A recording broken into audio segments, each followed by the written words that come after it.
Here the question is, list the various powers of Supreme Court describing its original jurisdiction in detail। तो यहाँ कह रहा है कि सुप्रीम कोर्ट की जो पावर है उसकी लिस्ट बनाइए और उसकी जो ओरिजिनल जुरिडिक्शन है उसको डिटेल में बताइए। तो जुरिडिक्शन तो ज़्यादा है तो उसकी तो हम लिस्ट बना देते हैं और उसमें से ओरिजिनल डिटेल आपको ओरिजिनल जुरिडिक्शन को डिटेल में एक्सप्लेन करते हैं। देन है various powers of supreme court. तो इसकी लिस्ट में जो सुप्रीम कोर्ट के अलग अलग पावर को 5 पॉइंट्स में डिस्क्राइब किया गया है। फर्स्ट है original jurisdiction, second appellate jurisdiction, third advisory jurisdiction and fourth court of record and fifth judicial review. तो इस प्रकार से 5 जुरिडिक्शन है जिनके नेम दे रखे हैं, उनको आपको लर्न भी करना है। Original jurisdiction, appellate jurisdiction, advisory jurisdiction, court of record and judicial review. Then इसमें से हम फर्स्ट नंबर की जो ओरिजिनल जुरिडिक्शन है उसको एक्सप्लेन कर रहे हैं। Supreme court can hear some cases directly. Supreme court जो होती है हमारे देश की सर्वोच्च अदालत होती है जो दिल्ली में स्थित है। इसमें ऐसे केसेस देखे जाते हैं जो बहुत बड़े होते हैं, उनकी हेयरिंग की जाती है, यानी कि उन्हें सुना जाता है या उसका निपटारा किया जाता है। तो उसमें कौन कौन से केस है जिनको डायरेक्टली देख सकते हैं, तो इसमें दे रखा है it can be dispute between, किस किस के बीच के डिस्प्यूट देखते हैं बड़े केसों के। तो फर्स्ट दे रखा है the government of India and one और मोर स्टेट। एक तो गवर्नमेंट ऑफ इंडिया भारत की गवर्नमेंट और उसकी एक या एक से अधिक के बीच के स्टेट के बीच के डिस्प्यूट का मतलब जो भी समस्या या इश्यूज़ पैदा हो रहे हैं, स्टेट अगर गवर्नमेंट ऑफ इंडिया की बात नहीं मान रही तो स्टेट यानी राज्य, ठीक है, गवर्नमेंट ऑफ इंडिया पूरा भारत की गवर्नमेंट जैसे लोकसभा राज्यसभा, तो जो स्टेट अगर चल रही है और इनके स्टेट के बीच में या गवर्नमेंट ऑफ इंडिया के बीच में या तो एक स्टेट हो या एक से अधिक स्टेट हो, अगर किसी भी प्रकार का विवाद चल रहा है तो फिर उसमें सुप्रीम कोर्ट उसमें दखल अंदाजी कर सकती है, यानी कि उन केसेस को सुप्रीम कोर्ट सुन सकती है। जैसे कि अभी किसान बिल चल रहा है, पहले भी और बिल आए। सेकंड दे रखा 2 स्टेट गवर्नमेंट, 2 स्टेट गवर्नमेंट के बीच में अगर डिस्प्यूट चल रहा है, जैसे कि राजस्थान एमपी के बीच में चल रहा हो, राजस्थान यूपी के बीच, तो 2 स्टेटों के बीच में अगर कोई समस्या चल रही है, प्रॉब्लम चल रही, डिस्प्यूट है, तो वो केस भी कौन देखेगा? Supreme court. थर्ड दे रखा है government of India in any state on one side and one और more state on the other side. एक तो गवर्नमेंट ऑफ इंडिया जो और कोई एक स्टेट एक तरफ यह केस चलेगा और दूसरी तरफ एक या एक से अधिक स्टेट, तो इस प्रकार से इसके भी केस वो देखती है, यानी कि स्टेट और गवर्नमेंट ऑफ इंडिया ही आ रहा है इसमें भी घुमा फिरा के। Next fourth point, it enforces the fundamental right by issuing the order of writs. तो एक इसमें जो नेक्स्ट दे रखा है ये आदेश या रिट जारी करके मौलिक अधिकारों को लागू करता है। जैसे कि सुप्रीम कोर्ट एक आदेश जारी करेगा, रिट या हम उसको रिट भी बोल सकते हैं, यानी कि ऑर्डर को ही रिट बोला जा रहा है यहाँ पर, तो जिससे कि हम हमारे फंडामेंटल राइट्स जो है उनका उपयोग कर सकते हैं, यानी कि उनका हनन ना होगा और उनका उपयोग कर सकते हैं। तो ये सुप्रीम कोर्ट देता है हमको ऑर्डर क्या आप अपने जो फंडामेंटल राइट है उनका भी उपयोग कर सकते हैं, ठीक है, लेकिन वो ऑर्डर जारी करके क्या आपके लिए मौलिक अधिकार लागू करते हैं। जैसे कि आप जानते हैं फंडामेंटल राइट्स में 5-6 फंडामेंटल राइट्स होते हैं, right to freedom, right to equality, right to discrimination, इस प्रकार से। तो ये सभी के बीच में अगर कोई समस्या होती है तो इसको सुप्रीम कोर्ट देखता है। Is that clear? The next question is right short note on public interest ligation. तो यहाँ दे रखा है पब्लिक इंटरेस्ट लिगेशन पर शॉर्ट नोट लिख रहा है। अब इंटरेस्ट लिगेशन क्या है? ये पब्लिक इंटरेस्ट लिगेशन, इसको हम बोलते हैं जनहित याचिका। जनहित याचिका, अब ये जनहित याचिका क्या है तो हम देख रहे हैं इसके अंदर दे रखा है the supreme court allows any individual और organisation to file a case in high court और even in directly in the supreme court on behalf of those aggrieved whose rights have been violated. तो यहाँ दे रखा है सर्वोच्च न्यायालय किसी भी व्यक्ति या संगठन को उच्च न्यायालय में या सीधे सर्वोच्च न्यायालय में उन पीड़ितों की ओर से मुकदमा दायर करने की अनुमति देता है जिनके अधिकारों का उल्लंघन किया गया है। जैसे कोई लोग पीड़ित है या किसी को जो हानि हुई है उसके लिए सुप्रीम कोर्ट उसको अधिकार देता है कि आप किसी भी कोर्ट में, हाई कोर्ट हो या फिर सुप्रीम कोर्ट हो, किसी भी अदालत में आप उसके लिए अपील कर सकते हो, यानी कि उसके लिए केस लगा सकते हो, ठीक है। जो भी वो व्यक्ति जिसको नुकसान हो रहा है या उसका जो संगठन है, ठीक है। The operated provision of PIL specific, PIL का मतलब ऊपर क्वेश्चन में दे रखा पब्लिक इंटरेस्ट लिगेशन, उसको मैंने शॉर्ट में लिख दिया। Specifies that it is not safeguarding the interest of any one individual but it is mean to give relief to a group of people.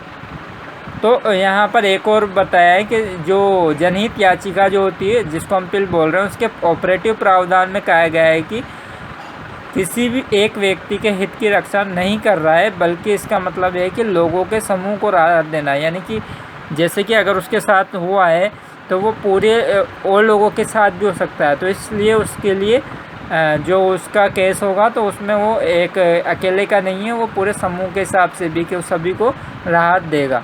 जिसके अभी एक किसान का हम बात करें तो किसान के आंदोलन में अगर किसान की याचिका लग रही तो एक ही किसान को फ़ायदा ना होगा, पूरे ही किसानों के एक ग्रुप को फ़ायदा होगा। Is that clear? जैसे एग्जांपल के तौर पे बताया मैंने आपको, अभी किसान आंदोलन चल रहा है तो उसके हिसाब से, जैसे ही इसमें एक एग्जांपल दे रखा है in case of mid day meal and prevention of national losses etcetera. अब मिड डे मील में क्या है, जैसे कि किसी स्टेट को तो खाना खिलाया जा रहा है और बच्चों को मिड डे मील दिया जा रहा है और किसी में नहीं दिया जा रहा है, तो इसके लिए अगर हम फाइल करेंगे तो सभी को मिलेगा, तो ये योजना पूरे इंडिया के लेवल पे चलेगी, ठीक है। इस प्रकार से नेशनल लॉस, अगर राष्ट्र को कोई लॉस हो रहा है तो उसके खिलाफ हम केसेस करवा सकते हैं। तो इस प्रकार से हम एक सर्वोच्च अदालत में जनहित के रूप में याचिका लगा सकते हैं कि पूरे लोगों को इससे नुकसान है। जैसे मिड डे मील में पहले खाने में प्रॉब्लम आ जाती थी तो बच्चों को फूड पॉइजनिंग हो जाती थी, तो इन सब के लिए एक अलग से डिपार्टमेंट और चेकिंग करता है और वही उसको देख रेख करता है। तो इस प्रकार से बच्चों को हर जगह खाना मिलता है, न्यूट्रिशन वाला अच्छा खाना मिलता है सरकारी स्कूलों में भी। और उन लोगों को जो मजदूर नुमा परिवार के होते हैं, ऐसा नहीं है आप जैसे अच्छे परिवार के नहीं, जो मज़दूर लोग होते हैं, गरीब लोग होते हैं, उनके लिए, ताकि उनके बच्चे कुछ 5वीं 8वीं या 10वीं पास करके आगे बढ़ सके, ठीक है। Is that clear? तो अगर उनको कोई समस्या है तो वो कोर्ट में अपील कर सकते हैं। तो इस प्रकार से यहाँ पर दे रखा है। Is that clear? Main important questions जो है, right a brief note on लोक अदालत। लोक अदालत पर ब्रीफ नोट लिखना है।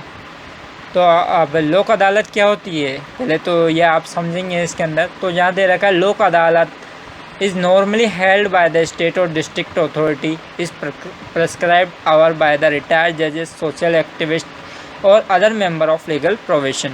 तो यहाँ पर ये बताया गया है कि लोक अदालत आमतौर पर राज्य, कोई भी राज्य, जैसे राजस्थान एक राज्य, या जिला अधिकारी, जैसे हमारे जिला का अधिकारी द्वारा आयोजित की जाती है। और उसमें जो जज होता है वो सेवानिवृत्त जज होता है, यानी कि जो रिटायर्ड हो जाता है। एंड सामाजिक कार्यकर्ता भी हो सकता है, या फिर कानूनी पेशे से अन्य सदस्यों द्वारा निर्धारित की जाती है। जैसे कानूनी पेशे से काम करने वाले लोग, ठीक है, जो लोगों को समझते हैं, तो उनके मेंबर इसमें काम कर सकते हैं, यानी कि लोक अदालत में बैठ सकते हैं और वो निपटारा कर सकते हैं, ठीक है। यानी कि कोई राज्य या कोई भी डिस्ट्रिक्ट लगा सकती है लोक अदालत, लेकिन उसमें जो जज होगा, जो कि फैसला करेगा, जज वो होता है जो फैसला करता है। तो रिटायर्ड जज इसमें ले लिया जाता है और समाज सेवक ले लिए जाते हैं, ठीक है। आप समझ गए ना लोक अदालत। एंड अब इसमें अंदर क्या होगा, तो ये दे रखा है इसके अंदर, the court has also instituted Lok Adalat where people have direct access to the decision makers mostly for addressal of specific grievances against particular service like electric supply, telephone department etcetera. तो इसके अंदर ये बताया है कि जैसे हमारे छोटी मोटी समस्या होती है, जैसे कि लाइट की समस्या, किसी के ज़्यादा बिल हो जाता है, हद से ज़्यादा, टेलीफोन का बिल, तो इस प्रकार के छोटे मोटे प्रॉपर्टी से संबंधित समस्या, तो ये सब लोक अदालत में हाथों हाथ इस पर निर्णय लिए जा सकते हैं। तो इसमें अपन शिकायत कर देते हैं कि भाई हमें ये समस्या हुई, ठीक है। No court fees is required to any nor and complex procedure are followed in Lok Adalat hearing. तो लोक अदालत में जो हेयरिंग का मतलब सुनवाई, अगर लोक अदालत में कोई सुनवाई हो रही है तो उसके लिए कोई फ़ीस नहीं लगेगी, कोई ऐसा प्रोसीजर नहीं कि हमें वकील हायर करना पड़ेगा, हम डायरेक्टली उनके फेस टू फेस बात कर सकते हैं। नेक्स्ट पॉइंट रूप में मैंने इनको दे दिया, नेक्स्ट दे रखा पार्टीज डायरेक्टली इंटरेस्ट विद जज। तो इंटरेक्ट यानी डायरेक्टली फेस टू फेस, ठीक है, जजेस से बातचीत कर सकती है, उनके सामने जा सकती, लोक अदालत फोकस ऑन द कॉम्प्रोमाइज़। अब लोक अदालत क्या करेगी भाई, बिजली वाले डिपार्टमेंट को भी बुला के रखती है वहाँ से, और या प्रॉपर्टी में कोई समस्या तो प्रॉपर्टी में दूसरी पार्टी को भी बुला लेती है, दोनों पार्टी पहुँच जाती है, तो उनके बीच में कॉम्प्रोमाइज़ पे फोकस करती है लोक अदालत। भाई उससे कह देती है भाई इसको भी समस्या है या इसको भी, दोनों की समस्या सुनने के बाद दोनों का कॉम्प्रोमाइज़ करा देती है।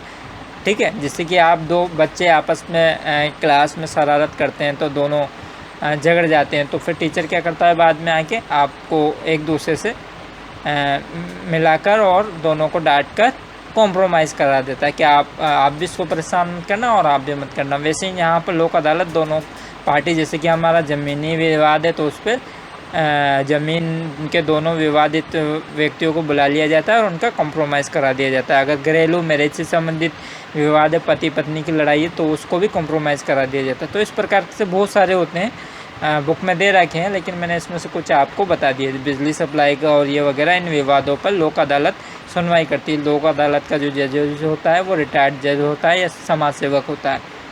ठीक है, इज़ दैट क्लियर?